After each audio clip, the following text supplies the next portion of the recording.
ఎన్నికలు సమీపిస్తున్న వేళ ఉమ్మడి తూర్పుగోదావరి జిల్లాలో రాజకీయం వేడెక్కుతోంది. గెలుపే లక్ష్యంగా ఆయా పార్టీలు సాగుతున్నాయి. జనసేన టీడీపీ పొత్తులో ఉండగా సీట్ల సర్దుబాటు అంశంపై ఇంకా ఇరు పార్టీల మధ్య క్లారిటీ వచ్చినా అభ్యర్థుల పేర్లు ప్రకటించలేదు.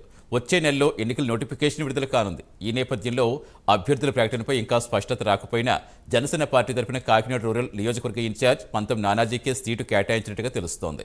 ప్రజలు కోరుకున్న పొత్తుతో విజయకేతనం ఎగరవేస్తామంటున్న పంతం నానాజీతో మా correspondent Varma face to face.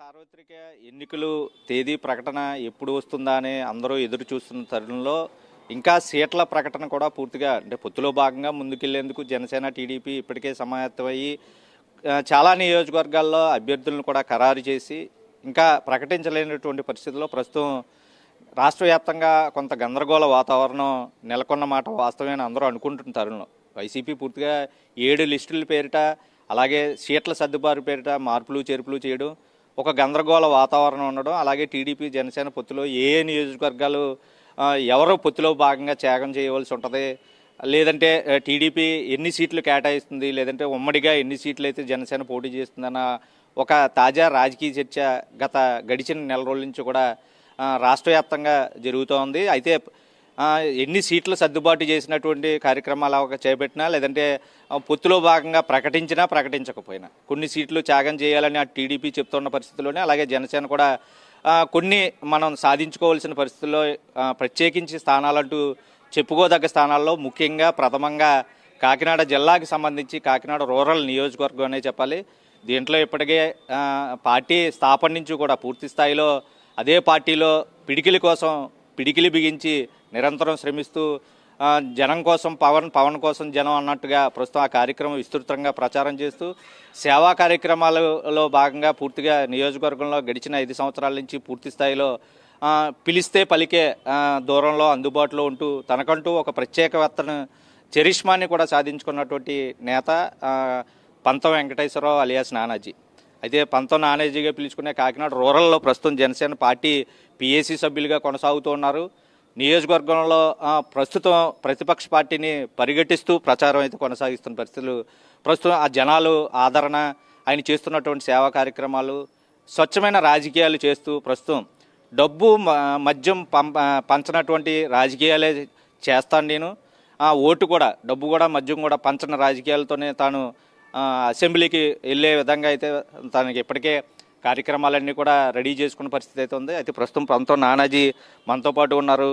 నియోజకవర్గానికి సంబంధించి ప్రచారం అది గతంలో మీరు పోటీ చేశారు, అతి తక్కువ మెజారిటీతో ఓడిపోయిన పరిస్థితి అయినాం. ఇప్పుడు ప్రస్తుతం ప్రతిపక్ష వైసీపీని కన్నబాబును పరిగెట్టించాలంటే నానాజీ అని నియోజకవర్గం అంతా చెప్తున్న పరిస్థితులు ఏంటి మీ యాక్షన్ ఆఫ్ ప్లానిటీ? రూరల్ నియోజకవర్గం మీకు దాదాపుగా పేరు ఖరారైపోయినా ఇంకా ప్రకటించలేదని నియోజకవర్గంలో చెప్తున్నారు. మీరు యాక్షన్ ఆఫ్ ప్లాన్ ఏంటి? యాక్షన్ ఆఫ్ ప్లాన్ అంటే ఓటర్కి, నియోజకవర్గ ప్రజలకి ఒక భరోసా ఇవ్వడం. ఈ వ్యక్తి అయితే మనకు అండగా ఉంటాడు, భరోసాగా ఉంటాడు, ఏదన్నా చేస్తాడు అన్నటువంటి ఒక భరోసా ఇవ్వడం అన్నది చాలా ప్రధానమైన కర్తవ్యం. దానిలో భాగంగానే సుమారుగా మేము 60-70 రోజుల నుంచి ప్రతి గ్రామంలోని ప్రతి చోట డోర్ టు డోర్ వెళ్తా ఉన్నాం. అట్లాగే ఈవేళ మాకంటూ ఒక 45,000 ఓటు బ్యాంకు ఖచ్చితమైన మా కుటుంబం 12,500 క్రియాశీలక సభ్యత్వంతో కుటుంబాల్లో చేసాం. కుటుంబానికి 4 వేసుకున్నా 40,000-50,000 మందితో మేము స్టార్ట్ అవుతూ ఉన్నాం. మా స్టార్టప్ పాయింటే 50,000 మంది. ఈ తరుణంలో వాళ్ళ పొత్తులు వచ్చిన తర్వాత తెలుగుదేశం పార్టీ అలాగే జనసేన పార్టీ రెండు కూడా పొత్తులో వీళ్ళ పెద్దల నాయకులు ఇద్దరు చంద్రబాబు నాయుడు గారు అయితేనండి, పవన్ కళ్యాణ్ గారు అయితేనే వారు ఏ నిర్ణయం తీసుకుంటే ఖచ్చితంగా ఆ నిర్ణయానికి నేనైతేనేంటి ఇక్కడ ఉన్న తెలుగుదేశం మిత్రులందరూ కూడా మేము లోకల్స్ కాబట్టి అందరూ ఎప్పటి నుంచో కూడా తరచూ కలుసుకునే మిత్రులు అందరూ మేము అంతాని. కానీ పార్టీ నానాజీని పోటీ చేయంటే ఖచ్చితంగా నేను పోటీ చేస్తాను. అలాగే లేదు తెలుగుదేశానికి ఇచ్చారు వాళ్ళకి సపోర్ట్ చేయంటే అది చేస్తాం. కానీ ఒకటైతే నేను చెప్పగలం, ఇది జనసేన పార్టీ అడ్డాగానే మేము గత 5 సంవత్సరాలుగా కరోనా సమయం దగ్గర నుంచి ఈ రోజు దాకా ఎవరు వచ్చినా ఎవరు రాకపోయినా సరే మేము జనసేన పార్టీలో పూర్తి స్థాయి కేడర్ ప్రతి గ్రామంలోనే గ్రామ కమిటీ వేసుకున్నాం. ఏదో 40 సంవత్సరాల పార్టీ ఏ స్థాయిలో బలోపేతం చేసుకుంటుందో ఆ స్థాయిలో కార్యవర్గాల దగ్గర నుంచి అన్నింటిలోని బలోపేతం చేసుకున్న పార్టీ కింద సగర్వంగా చెప్పగలను. ముందు ఇంత కేడర్ ఉన్నటువంటి పార్టీ, దాంతో మా నాయకులు ఇద్దరు చరిష్మా, పవన్ కళ్యాణ్ గారిదైనా మా చంద్రబాబు నాయుడు గారి ఒక అనుభవం అయినా సరే ఖచ్చితంగా అత్యధిక మెజార్టీతో నగ్గుతామని చెప్పి ఆశిస్తాను. ముఖ్యంగా అంటే ప్రతిపక్షం వైసీపీకి సంబంధించి రూరల్లో మీకు గతంలో పోటీ నిలబడి తక్కువ మెజారిటీలో గెలిచినటువంటి అభ్యర్థి అయినా ప్రస్తుతం కన్నబాబు నవరత్నాలను లేదా ఆసరా పథకాన్ని ఇప్పుడు ప్రస్తుతం అమలు చేస్తున్న పరిస్థితుల్లో చాలా వరకు వైసీపీయే గెలుస్తుంది ధీమా, ఖచ్చితంగా నేనే మళ్ళీ కాబోయే ఎమ్మెల్యేని మళ్ళీ మంత్రిని అవుతానంటూ ఆయన ఒకవైపు చెప్తూ ఉన్నారు. ప్రజలందరూ తన ముఖ్యంగా కాపు సామాజిక వర్గం తన వైపు ఉందని ఆయన చెప్తున్న వాదన, మీరేం చెప్తారు? నేను ఒక విషయం చెప్తాను. ఈ ప్రభుత్వం రాకముందు వైసీపీ అంటే ఒక ప్రజాస్వామ్య పార్టీ, అదొక పార్టీ కింద మేము అందరూ కూడా గుర్తించాం. ఈ ప్రభుత్వం పరిపాలనలోకి వచ్చిన తర్వాత ఇది పార్టీ కాదు, ఇది ఒక సైనిక పరిపాలన, లేకపోతే ఒక అధ్యక్ష తరహా పరిపాలన. ఇక్కడ ఎటువంటి ప్రజాస్వామ్య లక్షణాలు మనకే కాదు, వాళ్ళ పార్టీలో కూడా లేవు, వాళ్ళ కార్యకర్తల దగ్గర కూడా ఆ లక్షణాలు లేవు. అంతా ఒక మనిషే, అంతా అతని మనిషి కూడా 5 ఆరులు ఉంటాయి. 5 ఆరులు చుట్టూ పెట్టుకుంటాడు, 5 ఆరులతోటి కథ నడుపుతూ ఉంటాడు. ఇక్కడ మా దౌర్భాగ్యం కొద్దీ ఇక్కడ ఒక 6 ఎడుతున్నాడు.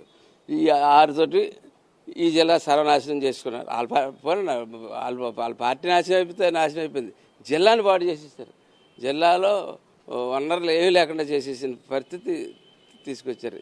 వీళ్ళు ఏ పథకాలు తెచ్చి పెడతారండి? నీకు జేబు చెప్పదా? 1వ తారీఖుకి 2 నెలల 3వ నెలలోనా నీకు జేబు చెప్పదా? బజార్లో నువ్వు ఏ రేట్లకు కొంటున్నావు, నువ్వు సంవత్సరానికి ఏమో 10,000 వేసావు, ఆసరా వేసావు, అది వేసావు, ఇది వేసావు అని అన్ని రకాలుగా కలిపి నువ్వు 25,000 సంవత్సరానికి వేస్తే నెలకి ఎంత అయింది? 2,000 నెలకి 2,000 నువ్వు వేస్తే నీకు కరెంటు బిల్లుని నువ్వు 2,000 పెంచేసావు. ఇంకా ఉప్పు పప్పు చింతపండు దేనికైనా కొనుక్కోవడానికి వెళ్ళాలన్నా, గ్యాస్ సిలిండర్ కన్నా దేనికి వెళ్ళాలన్నా సరే జేబు చెప్పదా?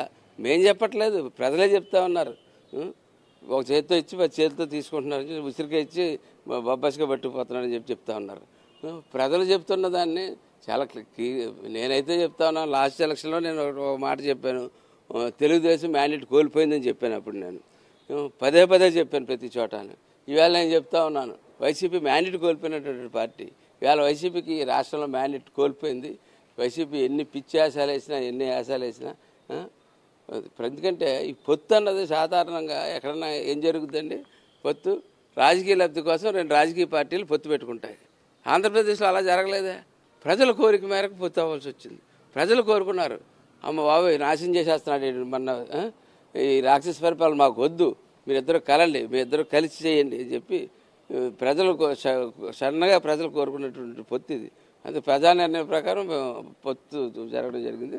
త్వరలోనే ఈ పొత్తులో స్థానాలన్నీ కులాలు అయితే ఏంటి, మతాలు అయితే ఏంటి, అన్ని రకాలుగానే అన్ని రకాలు చూసుకుని ఖచ్చితంగా అనౌన్స్ చేస్తారు. అనౌన్స్ చేసిన తర్వాత ఎవరికి సీట్ వచ్చినా అందరూ కష్టపడి పనిచేస్తాం.